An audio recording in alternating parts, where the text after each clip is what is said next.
कब का मामला था जिसमें अब जो प्रारंभिक रूप से लग रहा है कि आपको न्याय मिलेगा? देखिए, अगस्त 2020 का ये मामला है जिस समय इरफान अंसारी जी ने योग करने को लेकर के मेरे ऊपर अभद्र टिप्पणी की थी, और उसी मामले में आज कोर्ट का एक फैसला आया है। तो माननीय कोर्ट ने जो फैसला दिया है, इस फैसले से माननीय कोर्ट ने ये साबित किया है कि हर एक बेटी को न्याय मिल सकता है यदि उसके साथ या उसके परिवार के साथ कभी भी किसी भी रूप में गलत होता हो। तो ये मेरे लिए और मेरे साथ मेरी जैसी अनेक बेटियों के साथ आज कोर्ट ने एक भरोसा दिखाया है कि वो कभी भी किसी के साथ गलत नहीं कर सकते। वाकया क्या था, कुछ बताया याद हो तो? देखिए, वाकया ये था कि इरफान अंसारी जी ने जो अभद्र टिप्पणी की थी, तो उस टिप्पणी को लेकर के उनके ऊपर मानहानि का केस दायर किया था।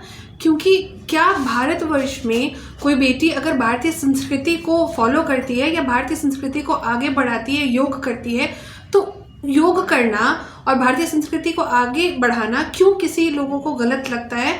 और फिर वो गलत लगने के साथ साथ वो किस तरीके से किसी भी बेटी के ऊपर अभद्र टिप्पणी कर सकते हैं, उसके पहनावे के ऊपर, खेल के ऊपर। क्योंकि अगर आप एक बेटी के ऊपर टिप्पणी करते हैं, इसका मतलब ये होता है कि आप समस्त बेटियों के ऊपर टिप्पणी कर रहे हैं। तो नहीं, तो योग से उनको क्या नफरत था? जो वो तो स्वास्थ्य मंत्री भी हैं, योग एक विभाग भी है। यही तो मैं उनसे पूछना चाहूंगी कि आप एक तरफ शिव जी की जाकर के आराधना करते हैं और दूसरी तरफ योग करने वाली बेटी को अभद्र टिप्पणी करते हैं, तो ये दोहरा जो चरित्र है, तो ये दोहरा चरित्र आप जनता को ठगने के लिए क्यों दिखाते हैं? आप तो स्वास्थ्य विभाग में हैं, और योग तो आप देखिए कि योग से लोग कोविड के काल में योग ने कितना लोगों को स्वस्थ किया, किस तरीके से मेडिसिन के द्वारा हम अपने आप को योग के जरिए क्योर कर सकते हैं। और ये सबसे पहली बात है कि ये हमारी भारतीय संस्कृति है। तो ये इरफान अंसारी ही बेहतर बता सकते हैं कि उन्होंने इस तरीके से क्यों प्रताड़ना किया। मैं इतना सिर्फ कहना चाहूँगी कि मैं उनको शब्दों को मैं नहीं दोहरा सकती, मैं बस इतना कहती हूँ कि उन्होंने जो मेरे साथ किया, शायद मेरे जगह कोई और बेटी रहती तो वो आज जीवित नहीं रह सकती। इस तरह का कमेंट, क्योंकि उन्होंने कमेंट के साथ भी उन्होंने जो जो परेशानियां की है मुझे और मेरे परिवार को, तो मैं कह रही हूँ कि मेरे अलावा कोई और बेटी शायद जीवित नहीं रह सकती, या फिर मेरा परिवार आज जो जीवित है ना, तो मेरा परिवार वो जीवित नहीं दिखता उन्होंने जो किया। और मुझे इस बात का भी यकीन है कि आज जो कोर्ट का फैसला आया है ना, इसके बाद भी वो मुझे और मेरे परिवार को दुगनी रफ्तार से वो परेशान करेंगे। कितना अंदर से आप उस कमेंट पर आप कांप गई थी, या आपको लगा था कि देखिए उस कमेंट, जिस धर्म से हम आते हैं, हम लोग को योग नहीं करना चाहिए था, ऐसा मन में भी विचार आया होगा कि नहीं आया? उस समय वो सिर्फ विधायक थे। आपको शायद याद होगा कि योग के लिए मेरे ऊपर जिस तरीके से पत्थरबाजियां हुई थी, जिस तरीके से जो परेशानियां का मैंने सामना किया था। अब आप सोचिए कि उसके बाद जब एक बेटी के साथ इस तरीके से अभद्र टिप्पणी की जाती है, तो वो बेटी नहीं हिलती, उसका परिवार हिल जाता है, माता पिता को जो आहत पहुंचता है। क्योंकि एक पौधे को आप सींच करके पाल पोस कर आप बड़ा करेंगे, और उस पौधे को कोई और काटने में, उसमें थूकने में, उस पौधे को गिराने में लग जाएगा, तो उस माली को क्या दर्द होगा? वही दर्द और वही पीड़ा मेरे माता पिता को हुआ था, जिस पीड़ा की भरपाई ये इरफान अंसारी जी नहीं कर सकते। देखिए, विधायक हो या मंत्री हो, है तो वो एक नागरिक, भारत के एक नागरिक, और मैं भी एक नागरिक हूँ।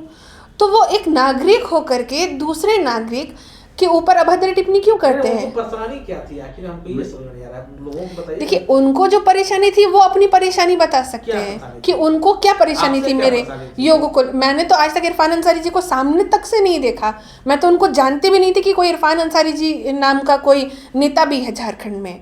तो उनकी परेशानी वो बता सकते। मेरी परेशानी ये हुई थी कि मेरे ऊपर अभद्र टिप्पणी किया गया था। अभद्र टिप्पणी करने के बाद जो मुझे परेशान किया गया, मेरे परिवार के एक एक सदस्य को परेशान किया गया। किस किस रूप में परेशान किया गया वो मैं शब्दों में व्यक्त नहीं कर सकती। पर मुझे इतना है कि जो माननीय न्यायालय का जो भी फैसला आया है, उस फैसले का मैं बहुत ही आभार व्यक्त करती हूँ। और माननीय न्यायालय को मैं पूरी जनता को एक ही चीज़ कहना चाहती हूँ कि आपके साथ कभी गलत नहीं हो सकता। क्योंकि अगर आपके साथ कोई गलत हो रहा है तो आप में हिम्मत होनी चाहिए उस गलत के खिलाफ आवाज़ उठाने की, चाहे सामने नेता हो, मंत्री हो, विधायक हो या मुख्यमंत्री हो। आप सबसे पहले आप नेता को चुनते हैं, नेता को जनता चुनती है, जनता नेता को नहीं चुनता। ये बहुत भावुक हो गई हैं आप, इस तरह के वोट ने संज्ञान ले लिया।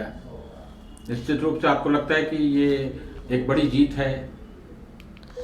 देखिए, ये बड़ी जीत है क्योंकि आपको मैं कह रही हूँ ना कि जब कोई नेता, जब कोई मंत्री, जब कोई विधायक बड़बोला हो जाता है और उनको वो मर्यादा खो देते हैं, वो ये मर्यादा खो देते हैं कि वो किसी बेटी के ऊपर अभद्र टिप्पणी कर रहे हैं, तो उसको जो न्यायालय है ना, न्यायालय उसको याद दिलाता है कि आप नेता, मंत्री, विधायक बाद में हैं, आप पहले एक नागरिक हैं। अगर आप कुछ गलत करते हैं तो आपको गलत करने की सज़ा ज़रूर मिलेगी। आपको पूरा भरोसा है कि आपके साथ न्याय होगा? मुझे न्यायालय पे पूरा भरोसा है कि न्यायालय मेरे साथ न्याय करेगी, पर मन में एक डर भी है कि जिस तरीके से उन्होंने एक परेशान किया था मुझे और मेरे परिवार को, तो शायद मुझे और मेरे परिवार को कोई हानि ना पहुंचा दे।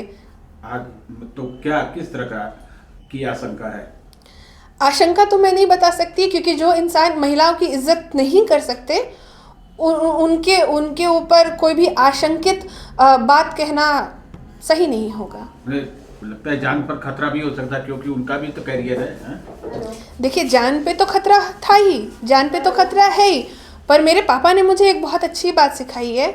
जब भी मेरे साथ विषम परिस्थितियाँ आई हैं, जब भी मुझे परेशानियों का सामना करना पड़ा है, मेरे पिता ने मुझे एक ही चीज़ कहा है कि बेटी, अगर कभी भी तुम्हारा अगर जान भी अगर सच के लिए लड़ते हुए निकल जाए, ठीक है, अगर तुम सच हो तो तुम्हारा पिता एक आंसू नहीं बहाएगा। और इसी चीज़ के लिए मुझे हिम्मत मिलती है और इसी बात से हिम्मत मिलती है। और ये फैसला इस चीज़ की गवाही देगा कि जो जनता है वो जनता नेता को चुनती है, नेता किसी जनता को नहीं चुनता। उस समय का कुछ